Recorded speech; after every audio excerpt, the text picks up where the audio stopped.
I went to the memorial service for him, which was very uplifting by the number of people that were there and the many fine things they had to say, all very well deserved. Queer Nation was the most fun community activity I've ever been involved with. And it was one of the most important, and a part of that is because that's where I met Brian Bradley. And I mean, to just say his name brings tears to my eyes. The first time I saw him at a meeting, which was of course one of the first meetings, I heard this guy with this incredible Southern accent. And it wasn't just Southern, it was small town Southern. And it took me a minute to get past the accent and to realize that this man was brilliant. Brian could bring fresh blood to the fury. I remember an incident at Randall's. We were boycotting Randall's because of their employment policy. And he went in and chained himself to their coolers so that people couldn't get their milk without unchaining Brian Bradley. Of course he went to jail, and we had to fund him out of jail. But Brian, it's back to that accent. If you're afraid to go to jail, they already have you under control. You don't have to worry about it. Well, they always had to worry about Brian because he brought that energy. I knew Richard from a distance for quite some time, and when Body Positive of Houston was founded, and a few years, I think about 4 years later, Richard became a part of that board, and they wanted someone, a gay woman, to participate in the program and to share with women in the community about Body Positive. And Richard thought about me, and I also met him through the chamber, our own chamber, and we got to be really good friends. And he was a very knowledgeable man. He was a highly intelligent fellow, and he was always behind the scenes promoting help and promoting support for people in need. And he was sort of a mini Jim Farmer in some ways. I guess that's a good way to explain it. I dearly love the man. I miss him. There'll never be another Richard Rita Holt. A really important moment for me was that, as you know, the male Grand Marshal, Richard, died between the time when he was selected as the Grand Marshal and the actual Pride parade took place. And one of the things that was very significant to me was that the committee chose to continue to honor him as the male Grand Marshal. That was such an important statement about AIDS, about Richard, about what a wonderful person he was. And so that was really important to me because I wasn't sure how the committee would handle that, and I was so pleased and proud of the way they handled that.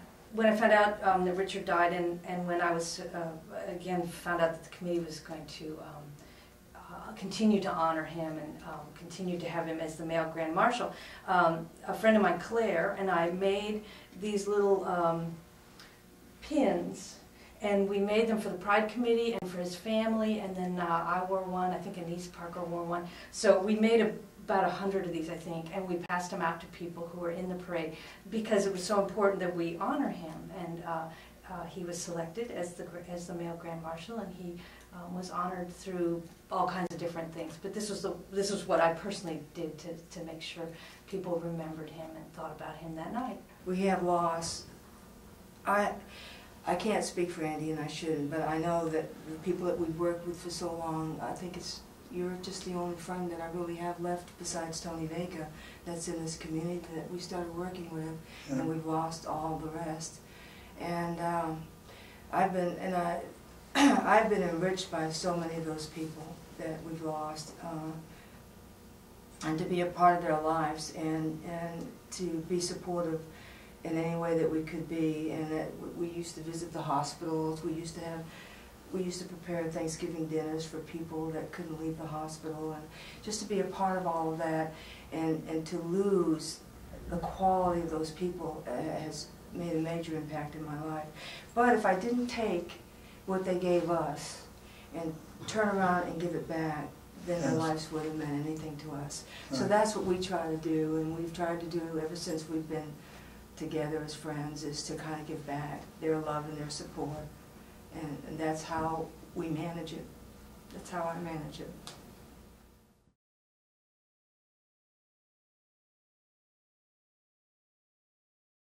Many people start participating in a very small way, and so often I see this happen, that they tend to then do a little bit more, and then they want to do a little bit more, and the next thing you know, they really are a leader in the community. And the message to me there is that all of us are leaders. We just need to step up and, you know, start playing a role, because we all started off not knowing anything about what we were doing. We all started off in a small way probably, and I've been stepping up and taking charge, and we don't have too many chiefs and we don't have too many Indians. I worry because I think we do take pot shots at our leaders. I think any kind of leader sticks their neck out with a vision, an idea, something they believe in, and whether you're gay or straight, people don't always agree with you. But I think the GLBT community is particularly bad about criticizing and not always doing our homework or trying to work collaboratively. And so I think being a leader in our community is painful sometimes. There are lots of rewards to it, but my personal goal is building our community in ways that we work better together, more positively, we're more supportive of each other. We're so diverse, we're incredibly diverse, not only ethnically, but you've got log cabin Republicans, and then you have folks like me and people like Anise out there who are in very different places maybe than the log cabin Republicans, and yet we're all part of the same community. And I think we really have to develop ways to work together and benefit from our diversity and learn from our diversity, as opposed to, like I said, taking pot shots at each other. I truly feel that if you see a need and you don't do something about it, there's something wrong with you. I believe that if you see something wrong, it's your individual duty to go and fix it, or to help, or to try. Otherwise, you're not doing your job as just a plain old human being. I really believe that all of us are spiritual beings first. Whether we're gay, straight, bisexual, transgender is really kind of incidental. Our spiritual life, I think, is our primary life and our real life, and for me, our most important life. It can't be lived, however, outside of a body. We live our spiritual life within the context of who we are physically, as a lesbian, as a gay man, as an African American, as a European American, as an Asian person. It's all about being whole. And so I really believe that it's important that if we each want to be the best that we can be, we have to be all of who we are.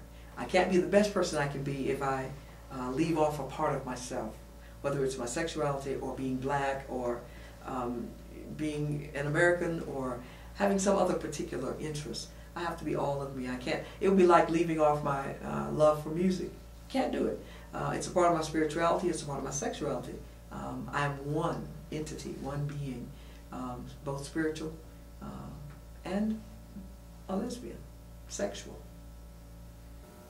Everyone who wants to call themselves a member of our community needs to vote, needs to volunteer.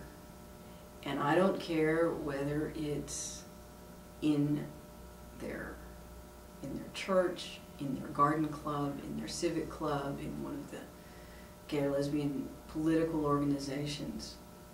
But they have to do that. And when they do that, they have to bring all of themselves to that activity. And by that I mean they have to be out. It's not enough to sit in our houses in the suburbs and live our quiet lives with our friends. We have a responsibility to the larger community that sustains us, but also to the world to make changes to make the future better. So I guess come out wherever you are and do it consistently and with integrity. I felt like it's okay if you don't want to be out there and screaming, you know, I'm here, I'm queer, get used to it or whatever. But if you don't do that, lick envelopes. There's a place for everybody. You don't have to be the activist, and that's okay. You don't, you know, if you just can't be out, I mean, people are where they are. But there is a place for you in the community. you know, whether it's behind the scenes or in the front lines. What we're going to have to do is to live our lives and be a light and enlighten those that are ignorant of our lives. And that's like some of our own community as well. I think that the society that we're in right now needs some serious structural fixes. And it's going to be very difficult to make headway unless, it's sort of like your house is falling down and you're trying to figure out what color to paint the walls. We need to fix the campaign financing, which basically allows corporations and the ultra-wealthy to decide who we're going to have as our representatives in Congress and the legislature. And then those people vote for things that benefit corporations and the ultra-wealthy. So we need to get the election system cleaned up so that people actually have one vote instead of corporations having 1 million votes and we get whatever's left.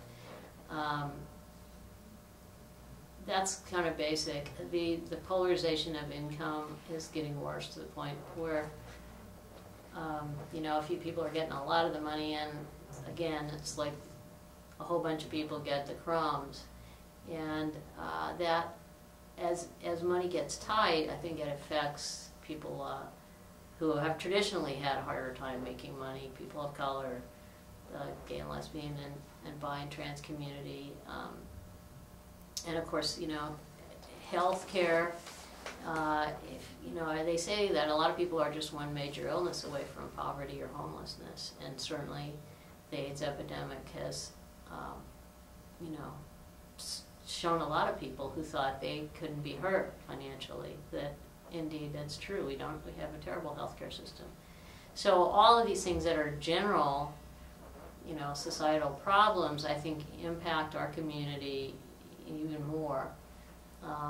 And so anything that anybody wants to do to fix some of these problems will help our community as well as the whole rest of the society. When I first started being an activist, my dad said, well, when you've gotten everything you want to accomplish done in 5 years, then what are you going to do?